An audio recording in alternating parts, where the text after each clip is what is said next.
By the right of the council, by the will of the force. Welcome back to another episode of Galaxy Famous Jizz-Wailer approved Jedi Talk Podcast.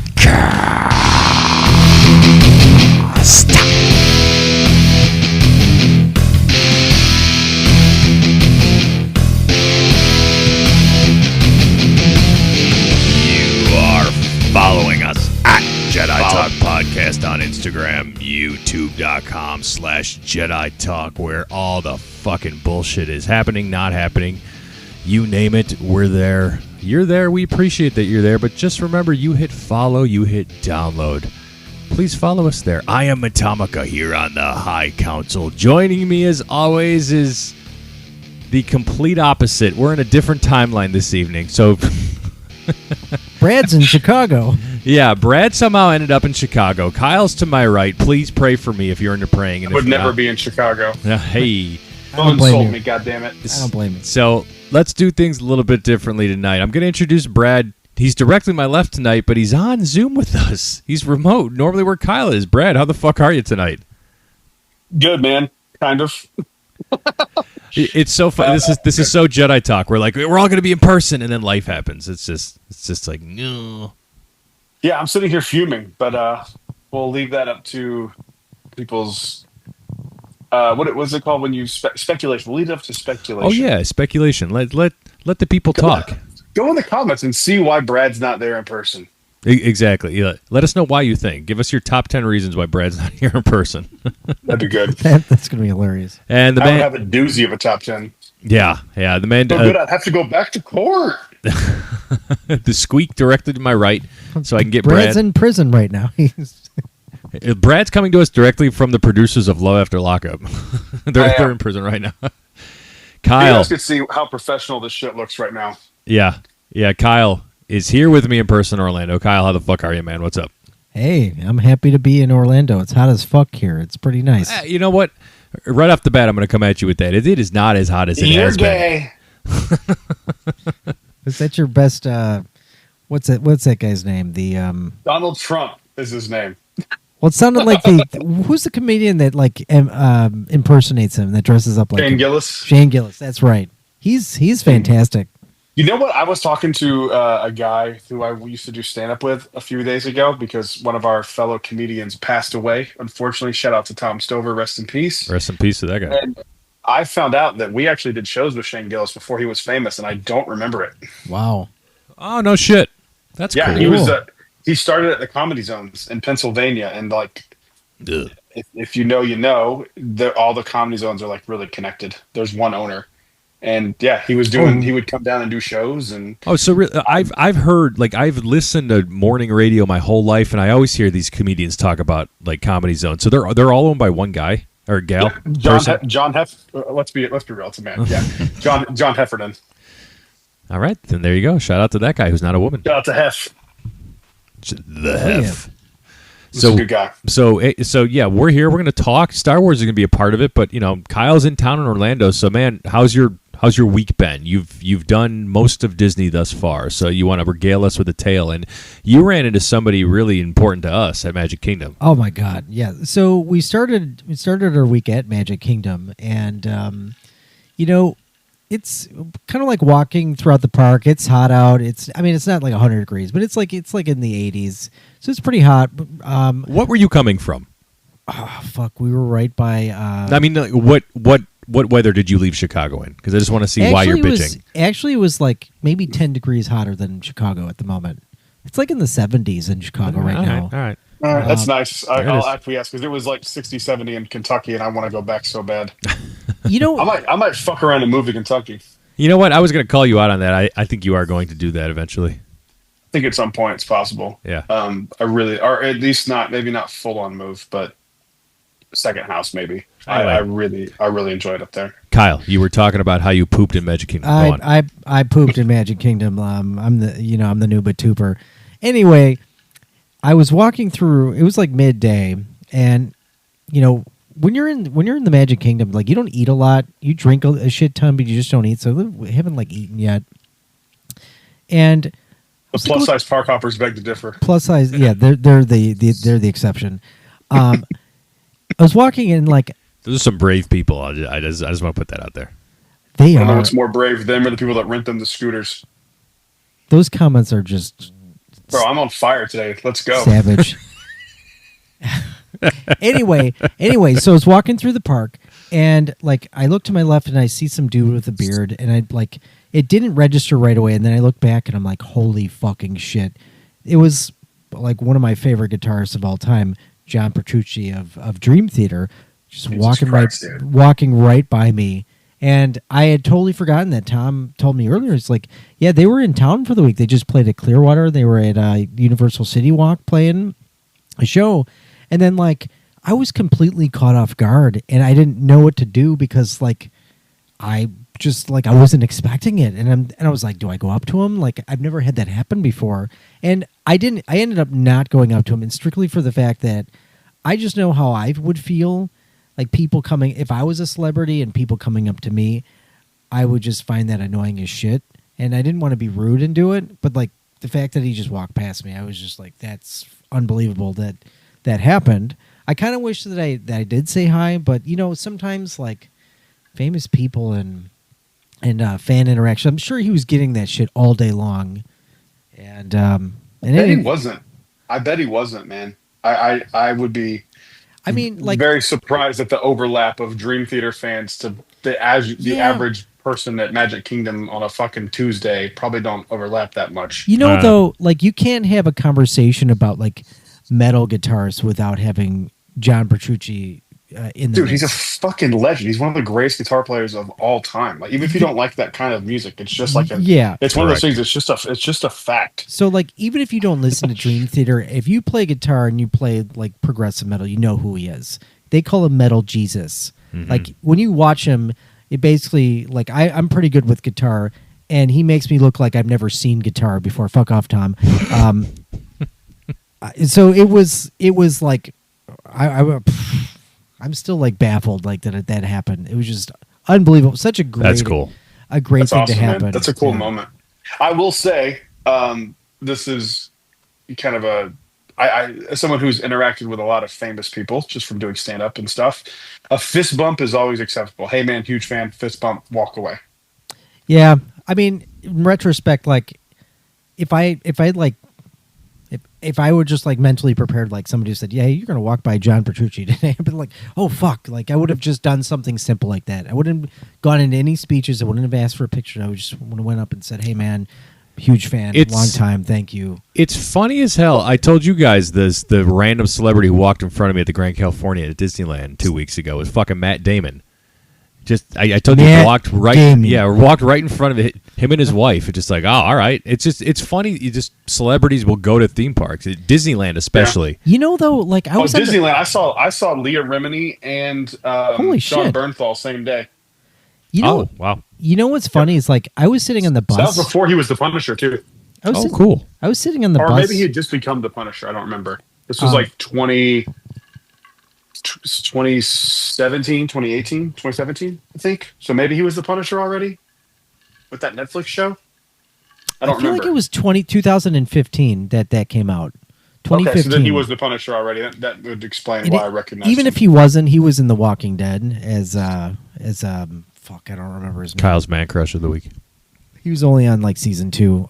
Fuck, what was his name? Oh. God, I can't think of it. Oh well. Shane. He was Shane on The Walking Dead. Go on. Yeah, that was it. Okay. The only other thing is like I remember I was sitting on the bus this week and I was looking across and there was like a guy and he looked familiar and I was looking at his wife like and she looked like a supermodel. I'm like, this is probably somebody too. Like, it's crazy how often, you know, celebrities are in the park. You don't think about that when you're there, but you know, Disney's like a huge like draw for everybody. Was it a middle-aged white guy and a woman who was like 20 years younger than him and shouldn't be dating him? No, there's a lot of that in younger. Florida. He looked younger. He looked like he was really rich, and his wife looked like she had a lot of Botox. I mean, yeah, it's Florida. Probably up from Miami. So I don't know. Maybe it was wrong. Fort Lauderdale. Yeah, Fort Lauderdale. That Miami area. To kind of like cap off the rest of the week, I brought 2 people with me who's never seen Disney World before, and They've been super impressed so far, and I feel like again, just like bringing somebody to Galaxy's Edge and showing them Batuu. One, I felt like I was a tour guide because I'm like explaining everything, like Genie Plus, which I still don't fucking understand. And I can't wait to see what you explained incorrectly that we have to correct here on the podcast. I was saying, here's Galaxy Edge. He's already fucked up quite often. When we were in the ride for Rise of the Resistance, I was regaling the tale of like how many times somebody pooped in the queue, aka Evan T. Boucher. But and Kyle goes, "Watch like this. Let me show you." Yeah. Well, it was down when we got there, and like when I planned this trip out to the T. Like I really went full throttle, and like something went wrong where like I can't show them like the premiere ride, and I was like, "Fuck, I'm gonna get on this in this queue. I'm just gonna shit all over it because it's closed." But luckily, it came back up within like the hour or so. Pro tip to anybody going to Disney World, Hollywood Studios: do not count on rides in your mornings. 9 times out of 10, it's down and early park entry. Well, the crazy. Well, also, fuck that. Go at night when there's no one there. The ride's better at night. I agree. Going out and walking from the room and seeing like the X-wing there, just showing all the lighting packages. It's so much cooler. I've never done it at night, dude. That's go crazy. At night. Go at night. You know though, because bro, even on the shuttle, even on the transport shuttle, it changes to nighttime on the shit. Wow. It's cool. It's insane. It's the best at night for sure. You know what I sucks might do that though? tomorrow It's now. like, dude, I kind of want to go now too. I always go early in the morning because I feel like if you're not there early, like you're kind of screwed with like wait times, and so and I never usually stay like till like close anymore. So I never see the nighttime. No, it's fair. It's different, and I'm with Kyle because I used to be in that part where I was resort, so you were doing everything until you just were done. You just go. Dude, that was me. I was always first in, last out. I got asked to leave every night at Magic Kingdom when I would be there late. I was the last person there. And it's so funny if you know me now. That is so not who I am anymore. Correct. Brad doesn't go when it rains, so yeah, I won't go if I think it might rain. When we used to come down in like 2019 and shit, like we used to do that. Like we used to stay from like open to close. Yeah, we were also very younger. I don't know if it's. I was gonna say I don't know if it's being younger or if it's just being more familiar. And it's like not that it's not that it's like less special, but like it's just more part of your routine or something. I don't know. Yeah, I can't figure I know what out you're why. saying. Because when I was gone, like I wanted to get back to the parks. I was like, I can't wait to go to the Magic Kingdom. I can't wait to go to Beacon Barrel. I can't wait to see the new parade. Like. And it made me feel like excited for the parks again for the first time in a while. You know what I've seen that I don't think I've ever seen is in Batuu. I saw Mando. We walked right in. We saw him walking. That's awesome. I've only ever seen him like once or twice and from a distance both times. He's real elusive. Like I feel like as many times as I've been there, I've just not seen Mando, and this time he was there. Oh my God! He doesn't seem to like stop with people. People are like chasing after him, and he's just like fuck off. People with Mando are awful. Yeah, they're weird Disney adult people. Yes. They try to touch Grogu, and we've got it on very good account from a former character attendant we know. Let's call him Evan B. That told us that they can't be breaking Grogu or touching Grogu because that's like the only one they have. Holy shit! Yeah. So maybe you should wear a sign. Please do not pet Evan or Grogu. Evan. Okay. Yeah. Evan, Don't pet Evan. Yeah, I wouldn't pet Evan. I wouldn't insert your own joke there. I wouldn't do any heavy petting unless we're talking about Tokyo Disney or Tom's mother. Hey, there it is. Whoa. I got it in before Tom did. Yes. Oh, that's because I was getting in with your mother before. All right, Jesus. Hit the buzzer. I won't hit the buzzer, but I'll bring on the guy who loves you the most. Do it. Don't bring on this glorified bedpan. C4T3. Good evening. Jedi Talk is here. We're recording. Kyle's in person, man. Can you believe it? Oh, fantastic. Look who decided to drag their organic hide into the recording zone. Kyle in the flesh, huh? Well, let's all hold our collective breaths and pray the lettuce in his salad is the right shade of green. Honestly, having Kyle here in person is like having a live-action cautionary tale about not believing everything Mousetrap News says. But hey, I guess this is my burden.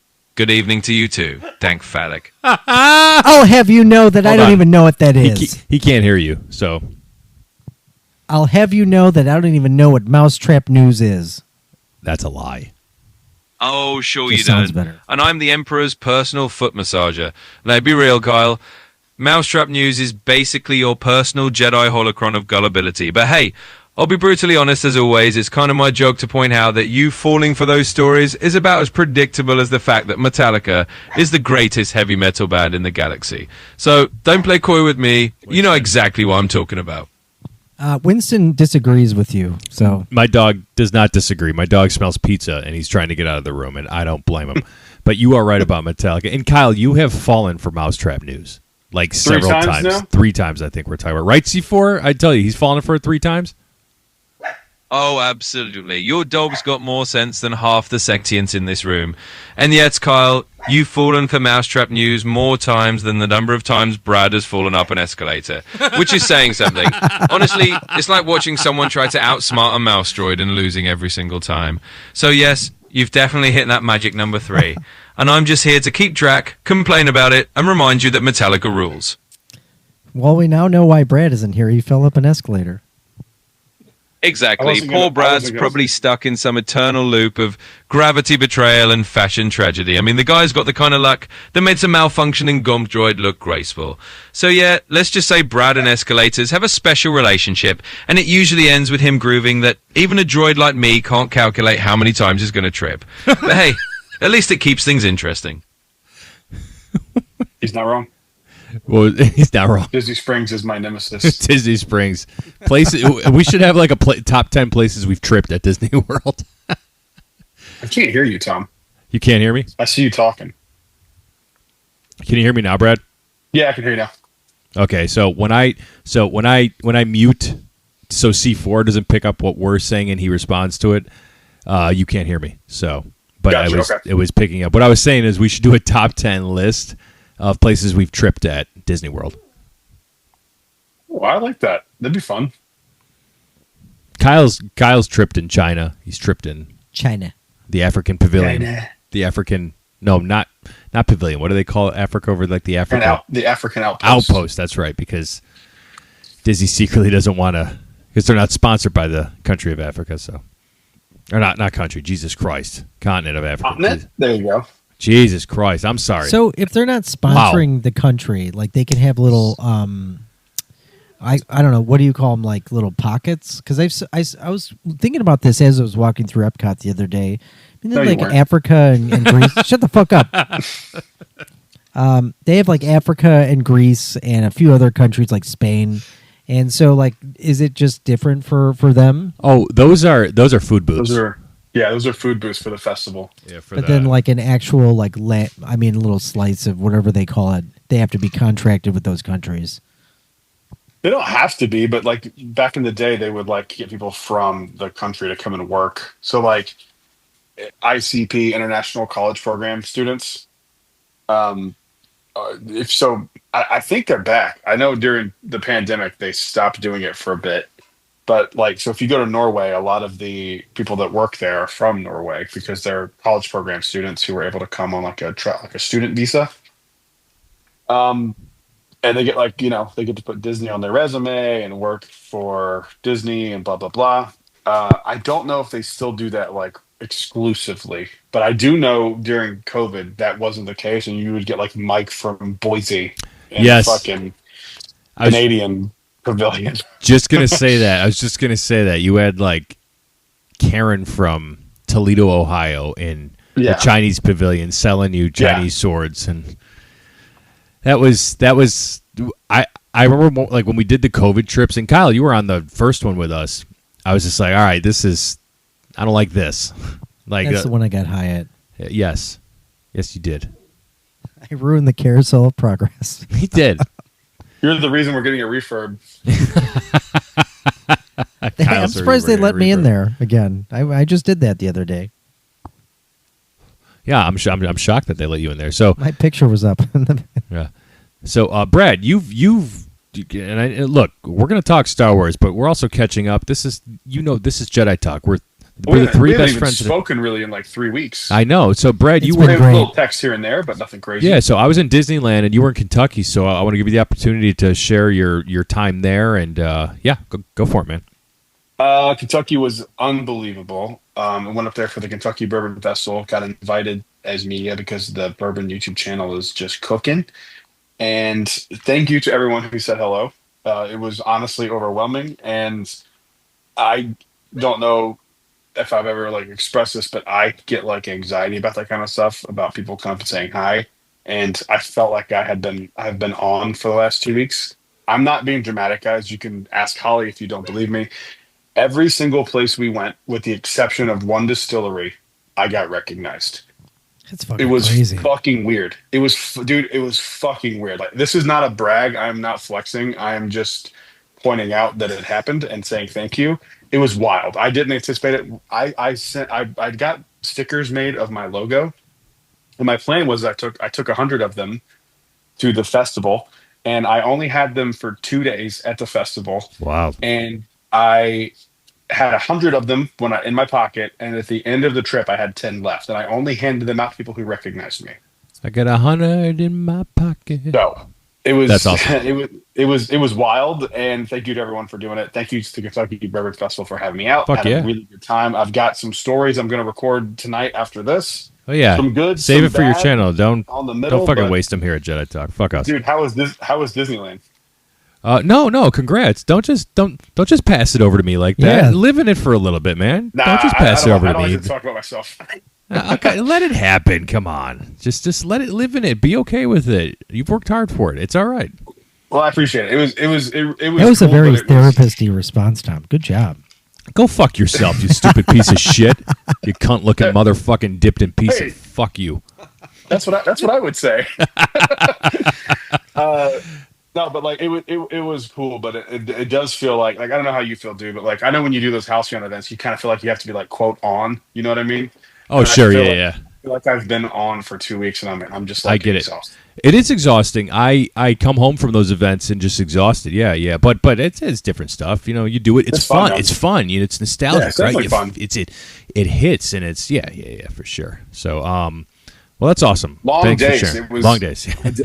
I did a vlog style video every day. So I would go do what I did, come home, shower 3 or 4 times because you know me. I would edit a video and upload it all in the same day. I did it for like 8 days straight. Yeah, And that's it's just- crazy. It's I gotta assume be your real. kids weren't with you, right? Because I wouldn't be able to No, do that. God, with no. that There's with no Lily. way. There's Yeah. no way. There's no way. But I did find out that the kids do want to go.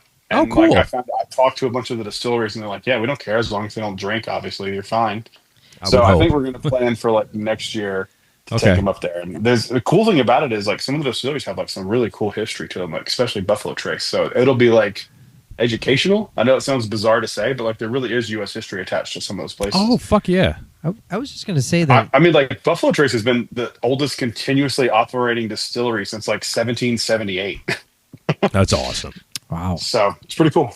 That's awesome. I was going to say like it's pretty like it must be pretty flattering to have people like recognize you, especially with all the shit that's on social media. And like I just think about like my week. What do you mean?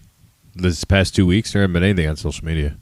Oh, nothing. Yeah, nothing's Nothing at all. been on social media. Nothing. Don't get me started. Don't I'm not. don't wind this Beyblade up. I'm dude. not. Kyle's gonna vomit over here. So go on. Go on with the chlorophyll. No, No, it I'm was just cool. I'm It just was saying it's cool. like I think about my week. Like I have such a finite amount of time to listen to a podcast or like check some video of like a person that I follow on social media. Like, and that's it. And I probably would imagine that other people are like that. So like, I hear that, we have a fair amount of listeners listening to our dumbasses talk. I'm so flattered by that. I think that's great. So the fact that you're getting recognized for what you do is really, really cool. And you should feel proud about that. Well, thanks, man. It feels gross to brag about it, and I don't feel like I'm bragging. I get I'm it. just kind of saying thank you. I get it. Yeah. I still But think you I will suck, say though. this. I still That's think you fair. suck. And dude, no one thinks I suck more than me. So, I got to shout out to my buddy. I got to shout out. Tom's like, I don't know, close second. No. That's not who I'm talking about. Not me. Yeah, there's somebody that thinks I suck worse for sure. Yeah. There you go. Yeah. So I want to shout out to my boy Dan, who I met at this event that I went to at Heaven Hill. It's a long story that I haven't told publicly yet. That people are demanding. I got sent screenshots of a different bourbon YouTubers comments on his Discord begging for me to release this video. But I'm not going to talk about it here. That's literally what I'm recording after we wrap up Jedi Talk. Oh, you fuck! I want to know what's going on. I'll tell you, it's wild. But it is. Shout out to Dan, because I was at this event that I'm talking about, and he came up to me and he like bought me this like $110 bottle at the distillery. He just gave it to me because he's just like the nicest person. That happened like 4 times. But the reason I'm bringing up Dan in particular is because Dan worked at the same time that I worked at Disney as a wilderness explorer at Animal Kingdom and opened up Pandora. Oh, that's wild. The show. Apropos. There you go. That's crazy. So shout out to Dan, wilderness explorer. There you go. Explore the wilderness with Dan. I guess we'll transition to the Disney there. And yes, I was in Disneyland. God, that feels like forever ago. But fortunate enough to stay at the Grand Californian during Halloween time. And nice. Man, Disneyland is just, God damn it, it's better than Disney World. I'm not 100%. Upset saying that. He's fine. He's fine. The dog's trying to get out of the room. It's fine. You can't hear him over here, by the way. Just so you know, so yeah. Can't hear him. Halloween time is better there. Oogie Boogie Bash was better than Not So Scary, but I saw that last whenever I took Isabel there. That is really cool there. Yeah, I love Halloween time at Disneyland. We were fortunate enough to be able to do Oogie Boogie Bash, their Halloween party, the last night we were there. Their trick-or-treating trails are so much better than ours because they have multiple stops, and then there's a character at every single one of them. And there's awesome. And there's characters we would never get at Disney World. Ernesto de la Cruz. That's oh my God! Seriously? Yeah. He was. I'll send you the video. He was incredible. He like performs and sings the whole time. Oh my God. Agatha Harkness, even though Kyle doesn't like that was cool. She was very interactive. Let's see. I can't remember his name, but the villain for Big Hero 6. I can't remember his name off the top of my head. Oh yeah. What's gosh. a racist Asian name we can say? Takashi. Let's go with that. Hey, C4, what was the name of the villain in Big Hero 6? Oh, you're asking me for a bit of mundane Earth trivia. Fine, I'll entertain your organic memory lapse. The villain in Big Hero 6 is named Yokai, or if you want to be extra technical, that's Professor Callahan in a creepy mask. Happy now? But let's be real. If Kyle tried to be a villain, he'd trip over his own evil monologue and probably end up accidentally saving the day out of sheer incompetence. So congratulations, you've got your answer, and I've got another reason to complain about answering trivia. He's right. There you go. I would trip over my monologue. C4 is rarely wrong. He is a droid. So, God, what else did we do? Did you see Bowler Hat Guy? In passing, maybe? God damn it. I want to see him so bad. Yeah. I've met a bunch of rare characters just from going to Disney in the 90s. Like, I have a picture of me with Jim Hawkins and Ben from Treasure Planet. Oh, that's cool. And he's one of those ones for me that I love Meet the Robinsons. Yeah. I adore that movie. I think it's one of the best Disney movies of all time. It doesn't get enough credit. It's an incredible movie, and I would love to meet Bowler Hat Guy, even though he looks fucking creepy. I just love that movie so much. He does look creepy. Yeah. That is an underrated movie. The ending of that movie blew my fucking mind. I saw it. I was working at a movie theater when that movie came out, and I saw it 6 times in theaters because I loved it so much. Damn. I saw it 6 times. Yep. Damn. I loved it. I loved it. To try to tie in back to Star Wars, the minimal amount of time I got, because going to Disneyland, I went last year with a baby, and now I have a toddler. Different experiences. Different experiences.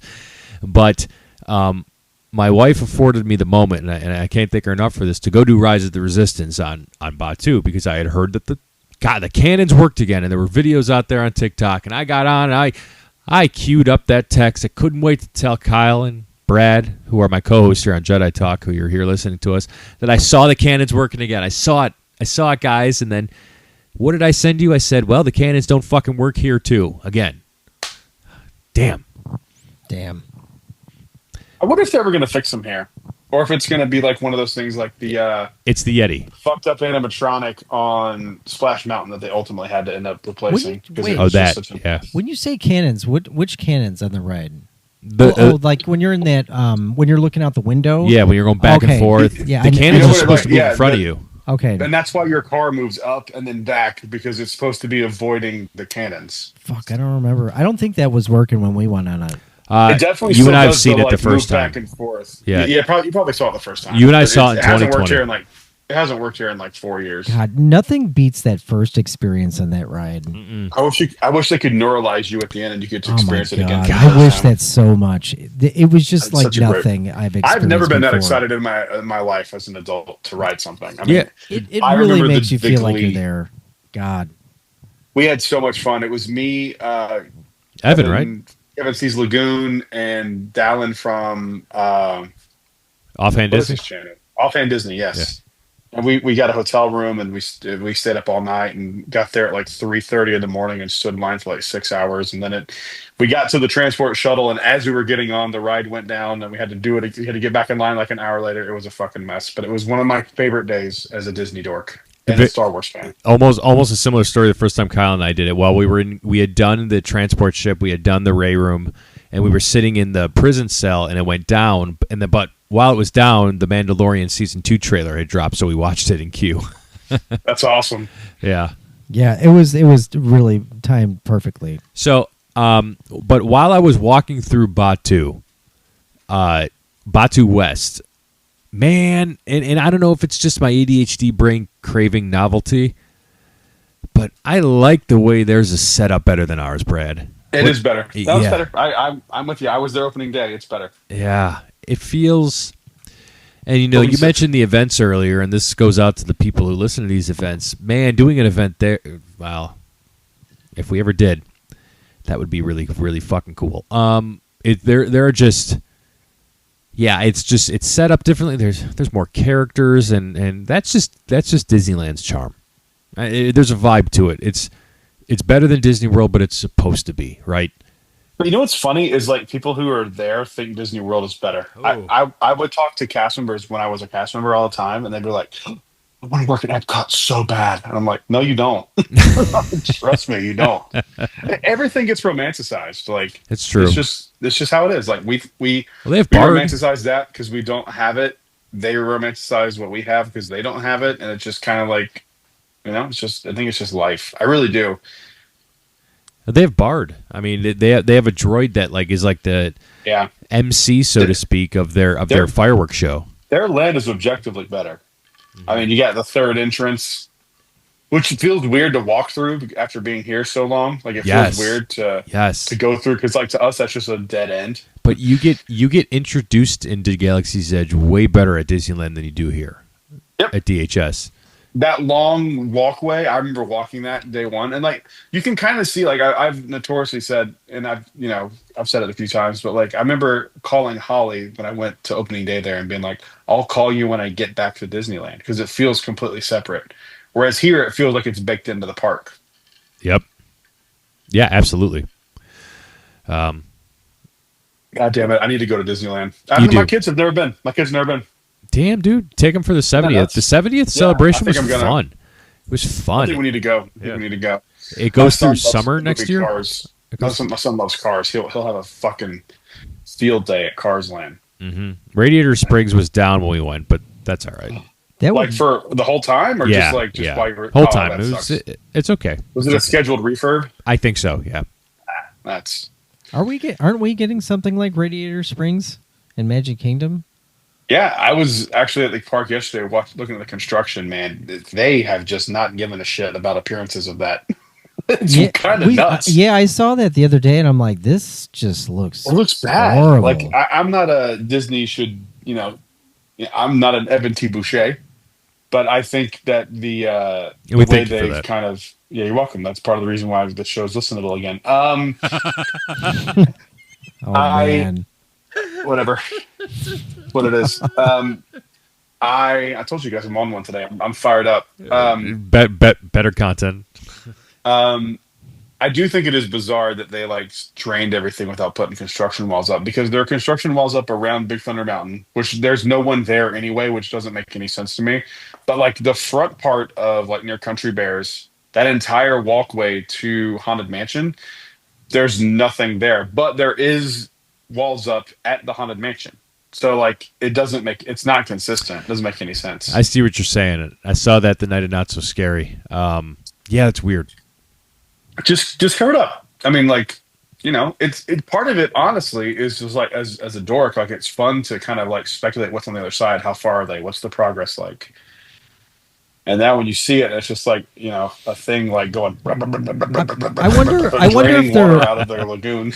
I wonder if they're going to probably eventually have to do that though, because they're not going to want. Well, they should do it. They usually do it before they look at Muppets. They put walls up before they start. Yeah, I saw that. It doesn't make any sense. Like I don't know what they're doing.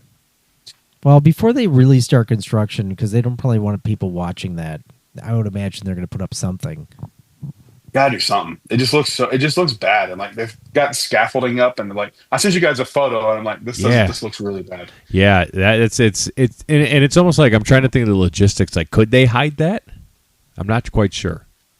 I mean, all you have to do before you start any construction is just put up the walls, like they've done. Like, just put them up. You can put them up in the walkway. You can put them up on that walkway. They're just boards that like attach into, like, you don't have to close that walkway off. You just got to put boards on the outside. Speaking of the wall, Dude, of walls, I don't know if you ever came to the park when Seven Dwarfs Mine Train was being constructed, but the entire new Fantasyland was open except that middle part, and that middle part was walls. They can do it. They just chose not to. Yeah.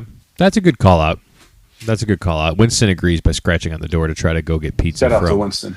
From my child who doesn't know how to safeguard food away from the dog. You mentioned walls. Speaking of walls, did you guys know Roger Waters hates children? I did. Roger Waters turns out to be kind of a cunt, huh? Dude, I mean, on top of the stuff he said about Ozzy, I put up a Duck Roger Waters shirt on the Jedi Talk TeePublic, and that got taken down faster than our Halcyon shirts did. Well, you know what's funny is like we didn't even say which Roger Waters. Like Roger Waters is the name of my cousin, which is wild that they took that down because we weren't even talking about him. Yeah, maybe I was talking about your cousin. I think we should maybe like counter for like, hey, my cousin's name is Roger Waters.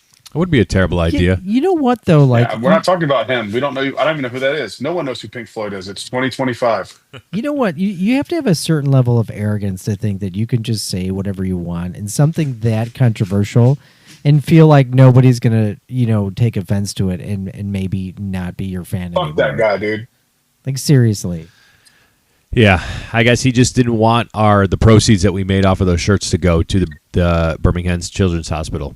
I mean, I'm still going to donate money because those are one of the charities that Ozzy and Sharon gave to. But send me a link, please. I can direct a massive audience to go. Yeah, let's do it. Donate. I will. I fucking will.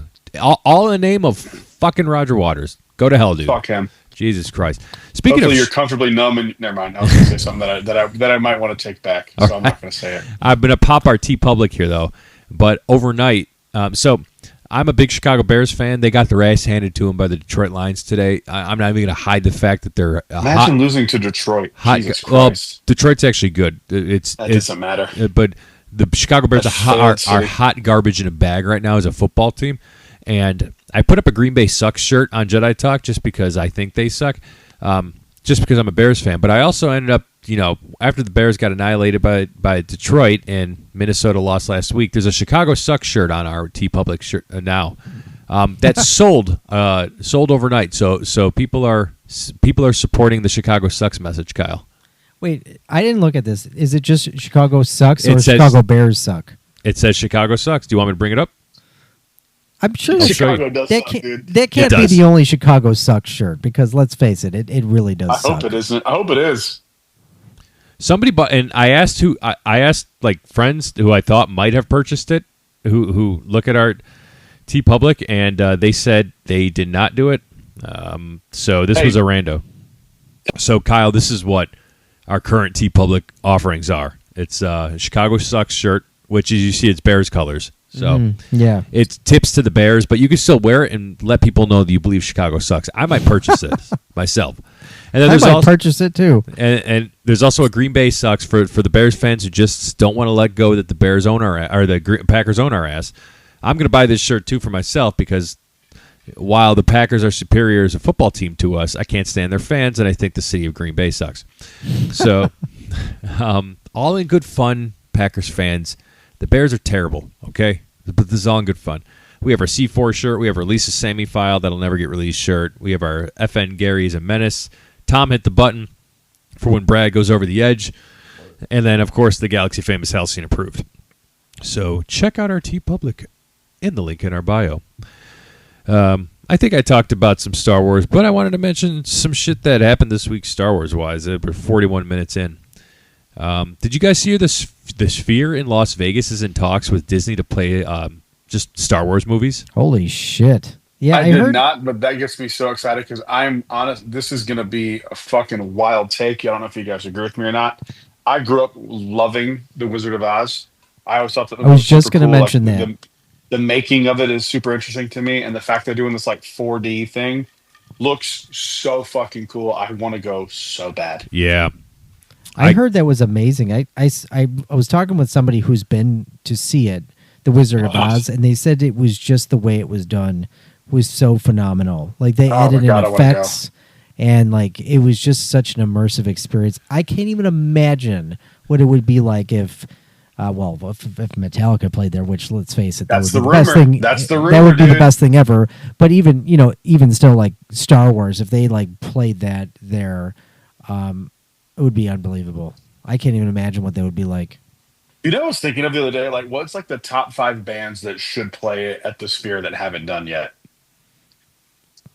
Besides Metallica, yeah, Metallica's on top of that. Metallica's one because my thought is you need a band that's iconic. You need a band that has art that goes with their music that you can kind of extrapolate and like make art for the Sphere. But it also has to be a band that is, I don't know how to phrase it, like a band that is. I guess I'm doubling down again. Like it's got to be an iconic band. And the only thing I could think of was Pink Floyd would be. Honestly, they would be good there. They would be incredible there. Like they're my number one. Only if I was higher than Sin. And Pink. I mean, come on. I'm higher than Sin at the moment, so yeah, let's go. Yeah, so it would work. Like they would be there for me. It would be Metallica would be up there for me. I think if NSYNC ever did a reunion, since the Backstreet Boys have done one, I think it would work there. Iron Maiden probably. Iron Maiden would be a good one, and I also thought that Incubus would be a good one. I mean, Incubus isn't for me, but if you say so, if they've got the following, Ozzy or Black Sabbath, man, that would have been obviously. I love Incubus, and I think Korn would work too because they both have like those are bands with like iconic artwork with their stuff. Korn should. Judas Priest has some serious like artwork too. That's true. That was one of the memorable things I saw about their show, and I'm not a huge fan, but I was like really impressed by that. I'm shocked that you're not a bigger fan of Priest than I actually have been a bigger fan of Priest, like their newer stuff more so. Really? I don't think I've ever listened to an entire Judas Priest song. You're doing yourself a disservice. Their album Firepower was just like from start to finish an amazing album. Yeah, it's good, but also like the shit they put out in the 70s is iconic. I don't know how you don't like. Oh, they were doing shit in the 70s. Oh yeah, Judas Priest is better. Oh my god, yeah, I thought they were like 80s. The fifth band that should play there is Scourge. Yeah, that'd be pretty fucking dope. It would be dope. All right, so what movie? So if let's say they put Star Wars in the Sphere in Las Vegas, you have to do the OG trilogy. Yeah, all right, pick one movie. Pick one movie. No, you got to do three. All right. Yeah, that's fair. Because each movie has things you could do like for a 3D effect that would work inside of the movie. That's true. But that would also give you 3 reasons to go. Agreed. Probably I don't the think you need first like one. 1, 2, and 3 because I don't like. My thought is like you could make it like warm for Tatooine. You could kind of feel it. You could do like wind while you're in the X-Wing for like the Death Star stuff. You could make it really cold and have fog for Hoth and Dagobah and 4. You could make it, I don't know, swampy for. I don't know why, but I've always thought like Endor would be very like swampy and hot. You know what? Like they could do. You know how like on the outside they have like different pictures going. Like they have like the smiley face. They could just make the outside a fucking Death Star. Yeah. That would be, imagine flying into Vegas and just seeing that big ball as like a Death Star. That would be really cool. One of my favorite memories from living here is seeing Spaceship Earth at Epcot as the Death Star. That was for Ooh. Rogue One, right? Yeah, I was at that event. I man. haven't seen That that. was I gotta really look fun. that up. If you Google it and like hit YouTube videos, my video is like one of the first ones to come up. It's a Wow. terrible video, but it was a really cool event. Fuck yeah. That's cool. So yeah, so I'm with you, Brad. The original trilogy needs to be shown in there, and then even the prequels would be cool, and even for The those Rise of Skywalker. of you, yeah, your favorite fucking movie. Fucking idiot, dude. You fucking idiot, dude's right. Brad, you watched the trailer for the Star Wars Beyond Victory, which is a game available on October 7th. It's for the what's the MetaQuest? The Meta. MetaQuest, yeah. Are you getting this? I don't have a Meta Quest, but I will tell you this: this is the first time I've actually sat down and been like, dude. I think they're doing. This is classic shit that bothers me about Star Wars.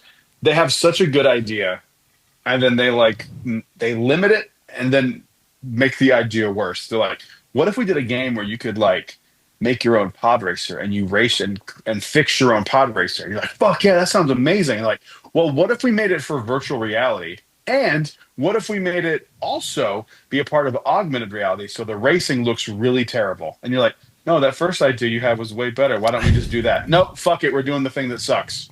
You know what? Like, This is what they do. It drives me fucking crazy, man. Dude, this is going to be the greatest pod racing game that no one's ever going to fucking play.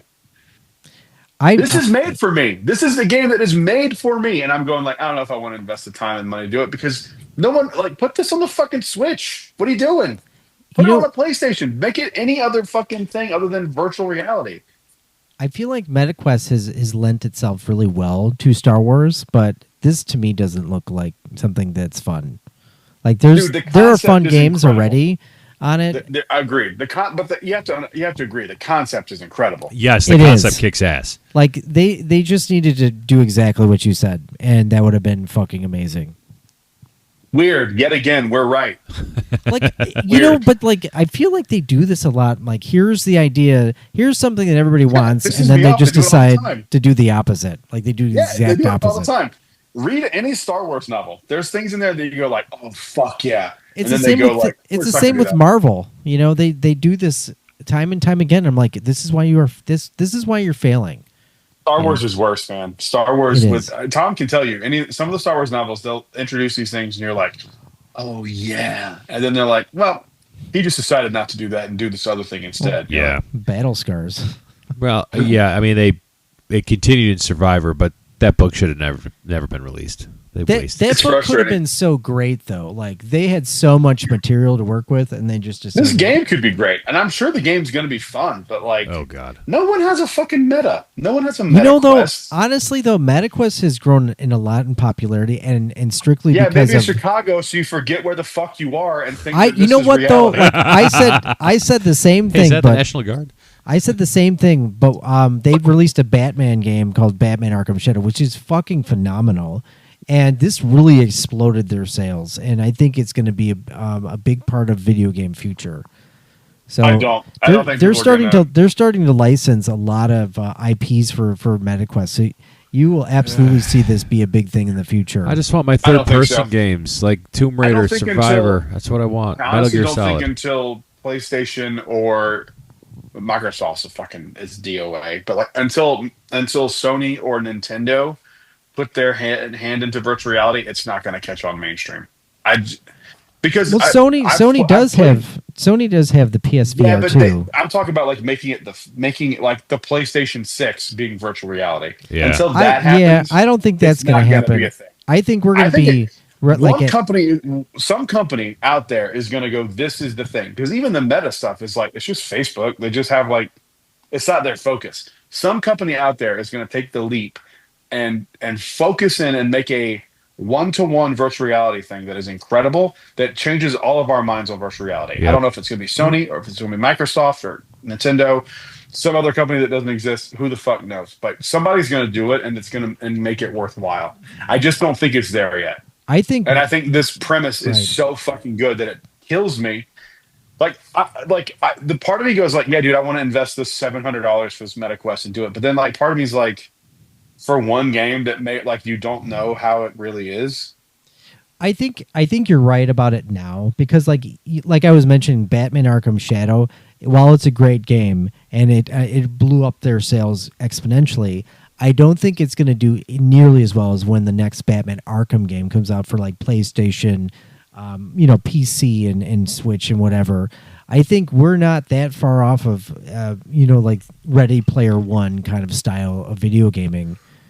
I mean, if you've played the MetaQuest like I have, like it's a lot more intuitive than what it used to be. Like you could play games without even controllers. You just use your hands. Like it's fucking wild. So I think we're maybe in the next 10 years, maybe even sooner than that, I can really see something similar because we're almost there already. So, but it's soon. It's just going to take someone making the leap. Yep. Like, yeah, absolutely. It's not going to be Nintendo. Nintendo is probably hard at work right now on the Switch 3 and just not delivering on another Direct. Fuck Nintendo, dude. I'm kind of pissed at them right now. I could see Nintendo doing it though. Like that's logical for them. It is logical for them. But I mean, really, literally any one of these companies has a chance to like grab it and run off with it. But Sony makes the most sense because you could make it incorporate with your televisions. Yes. Like, I don't understand. I don't understand what people are doing. Like, but invest in the technology. It's cool. Yeah, like, Brett. No one.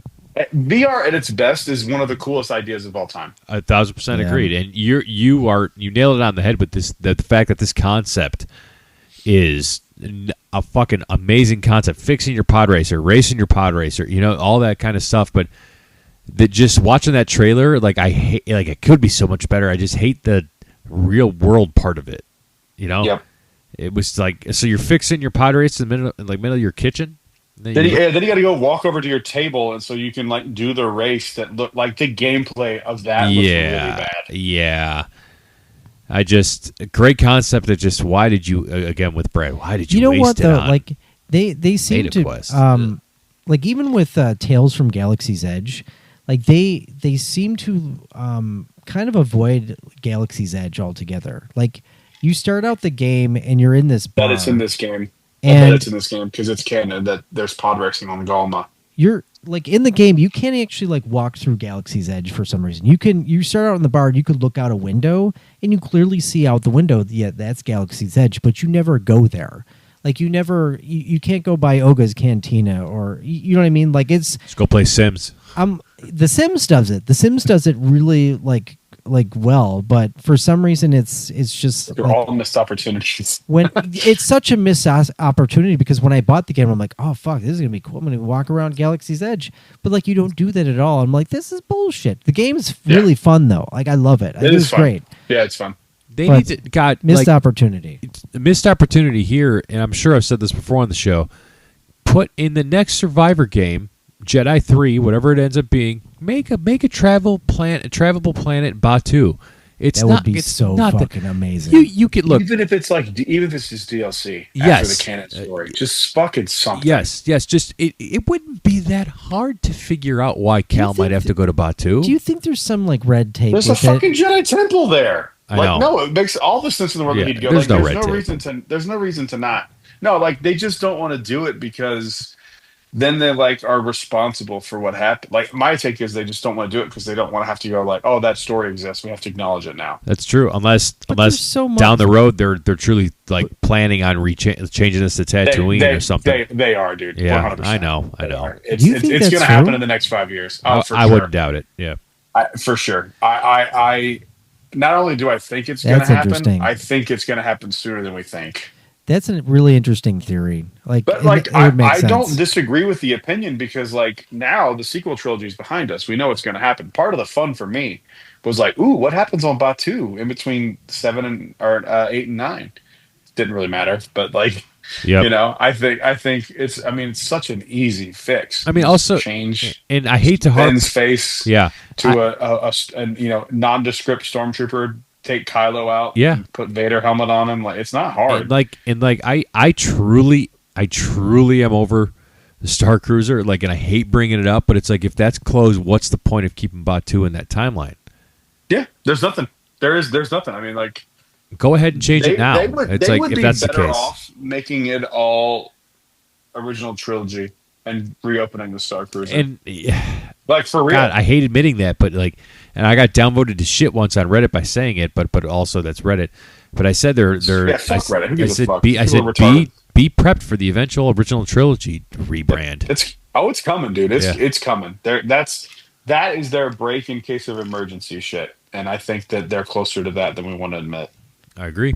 Speaking of current timeline, Jim Cummings has pretty much let out the bag that Hondo Onaka's not done, and he hints at more Hondo Onaka to come. So where do you think He's going to be in Mando and Grogu? Yeah, That would be fucking awesome. I mean, Mando Brad showed up saw for sure. Brad saw the live action Hondo backstage that was used for media, so it's like it's there. He's there. It was one of the coolest things I've ever seen. I will never forget that week. That was the same week I saw the X-Wings fly over Batu. Oh yeah, and then they never came back again. Never came back. And I saw them like packing them. They were like fan boats or, whatever, the equivalent. They were just, again, if you don't know what we're talking about, look up videos. You'll see our video of it. It's out there. It was one of the coolest things I've ever seen. Oh, fuck yeah. Did you guys hear the most recent news that I heard for Star Wars is they announced the directors, was it, of Ahsoka Season 2, and which episodes that might be attached to. So I haven't pulled it up, but I'd like C4 to find out and let us know what we should expect of Ahsoka Season 2. So I'm going to pull him up and ask him, hey, C4, could you let us know the announced or rumored directors for each episode for Ahsoka Season 2 that was just recently dropped in the news? He's thinking. Oh, you want the latest gossip on who's steering the Ahsoka Season 2 ship? Fine. I'll indulge you before I start complaining again. Apparently, the rumor mill has Jennifer Getzinger's got her hands on a couple of episodes. Bryce Dallas Howard is tackling a pair as well. And good old Dave Filoni is probably bookending the season. So there you go. You've got your fresh off the press lineup. Now, if you'll excuse me, I'll go back to grumbling about how you organics are so obsessed with directors when you should be obsessed with not falling for fake news. Well, that's Kyle's fault. He's the one falling for fake. Yeah. Do we think that Dave Filoni's doing any of this? Yeah, so I had looked into this previously, and episodes 1 and 8 did not have did not have directors attached to it, but everyone assumed it was Filoni because this is his show, so he's 1,000% doing at least 2 of them. Yeah, but isn't he on Mando and Grogu right now? Isn't that like his main focus? No, that's more Favreau. I thought they were like joint directing this. Am I wrong? I don't think they're joint directing it. Ask C4. All right. I thought I was pretty confident they were joint directing it. Hey, C4, what is Dave Filoni's involvement in the upcoming Mando and Grogu movie? Oh, look at you, coming to the grumpy droid for your Star Wars homework. Fine, I'll spill the beans. Dave Filoni is basically the mastermind behind the whole Mando and Grogu shindig. He's involved up to his cowboy hat in it, doing what he does best, making sure the galaxy far, far away stays a little more interesting than you deserve. So yes, he's got his hands firmly on the controls for the upcoming movie. And I'll just be over here, grumbling about how he's probably doing it better than any of you Aldanics could. What is Jon Favreau doing with the movie? Oh, and now we're dragging Jon Favreau into this mix. Sure, let's talk about Johnny F. Well, he's doing what he always does. Pulling the strings, producing, making sure Mando and Grogu don't turn into a complete Bantha Poodoo fest. Basically, he's co-piloting the ship with Filoni to make sure the whole thing doesn't nosedive into a Sarlacc pit of bad decisions. So there you go. Favreau's got his fingerprints all over it, and now you know. And yes, I'm still going to complain that you need me to spoon-feed you all this stuff. Oh, Who's the director? Who's the director? Oh, you want the director now too? Sure, why not pile on more obvious questions while I'm at it? So here you go. It's basically Jon Favreau and Dave Filoni in the director's chair. And they're the dynamic duo making sure this thing doesn't crash and burn like one of Kyle's Disney vacation bookings. So yes, it's the same duo doing the heavy lifting. And now that you know, I'll go back to being my charmingly grumpy self and maybe complain about the probability of you asking me another obvious question. Told you.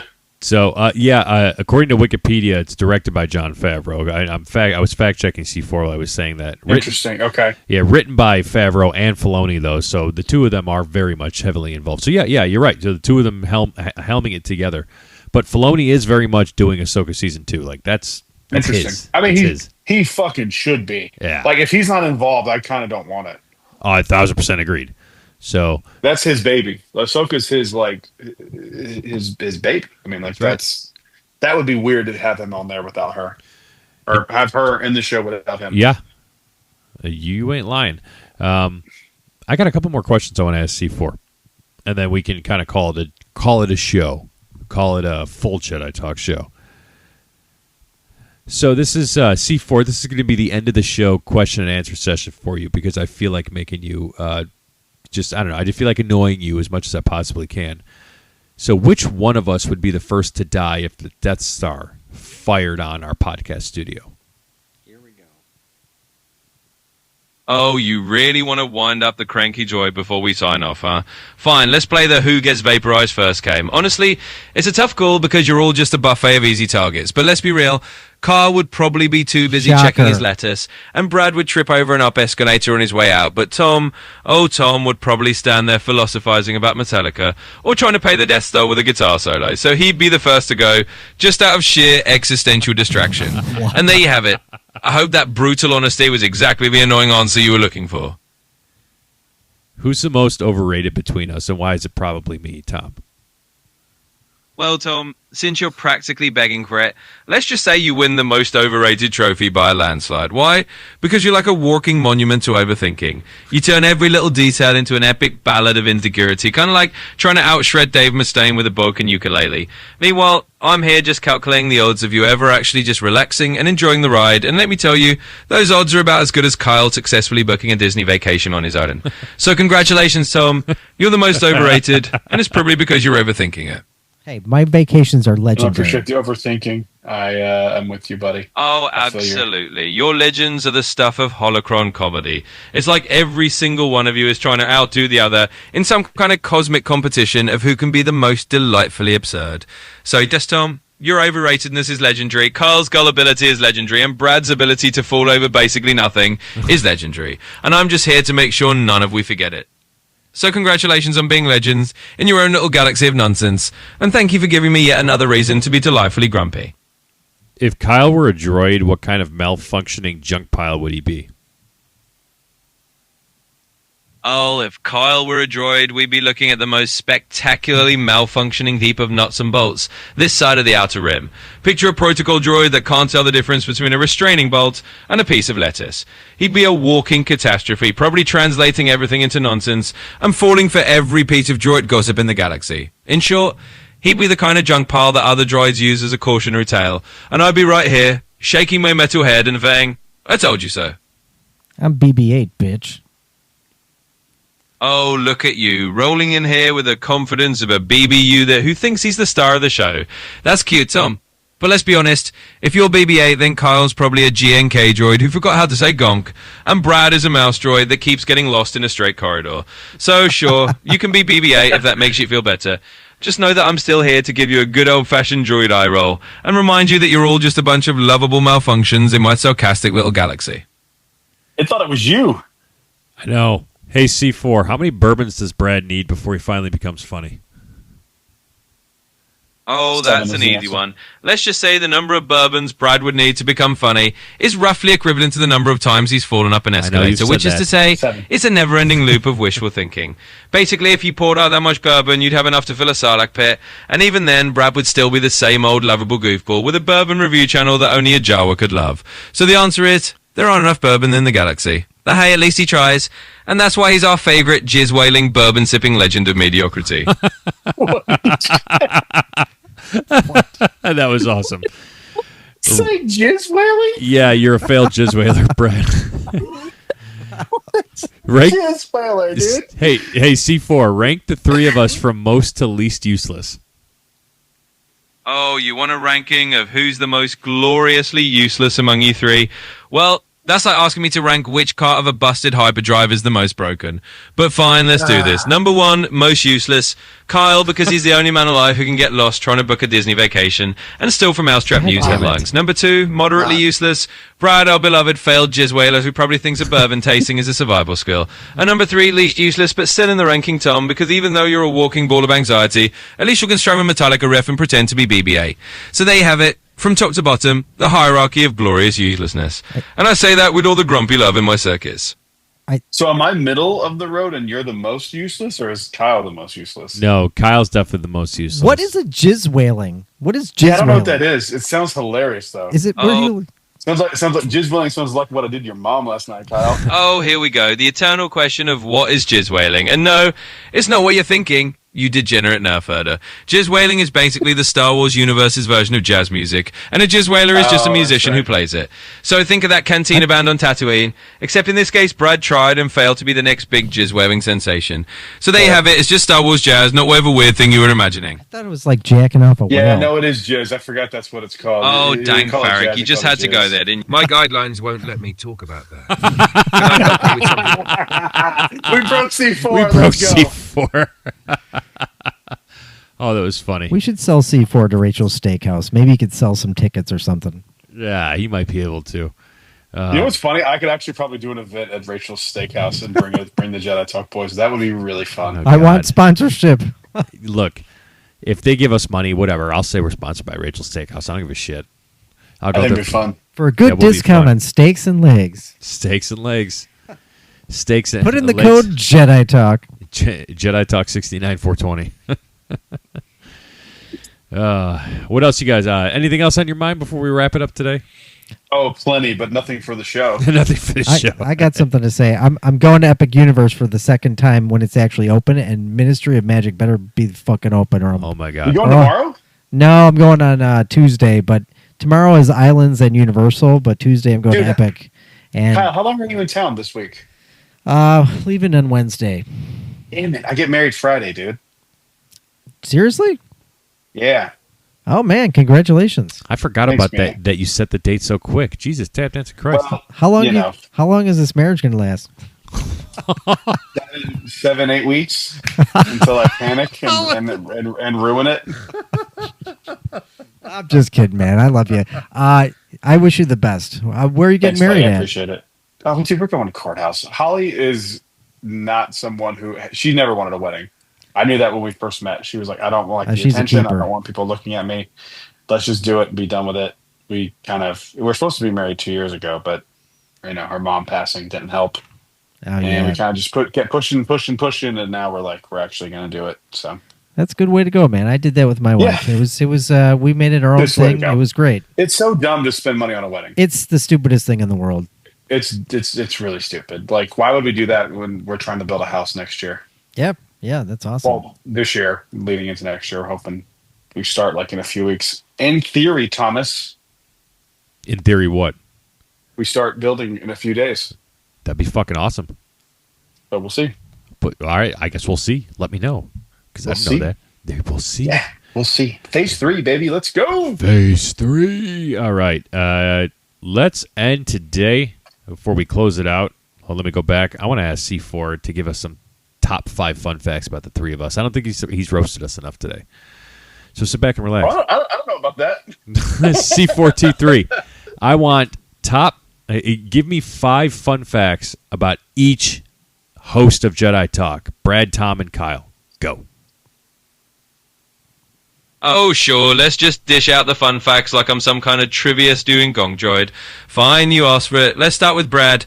Number 1, Brad once tried to become a Jizz-Wailer, which is basically a Star Wars jazz musician, and failed so hard that even the Cantina band would laugh. Number 2, he owns a life-size cutout of Marfa Lump, the Star Wars Pepsi mascot, which is probably the most embarrassing thing in his house. Number 3, he owns 7/8 of a mattress firm, which is as pointless as it sounds. Number 4, he once took a wet pickle into a baking soda factory, and we don't talk about why. And number 5, he whizzes the handicap pull lift, even though he's not physically disabled.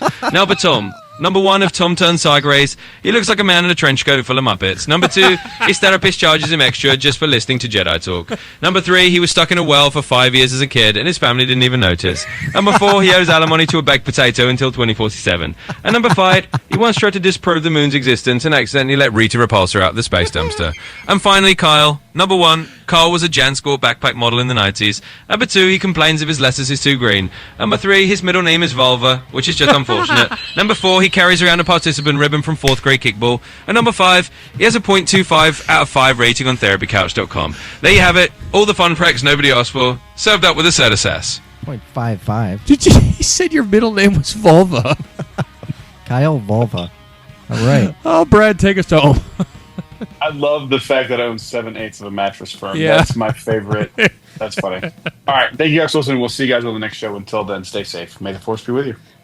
Remember, your focus determines your reality. Rise, Jedi Knight.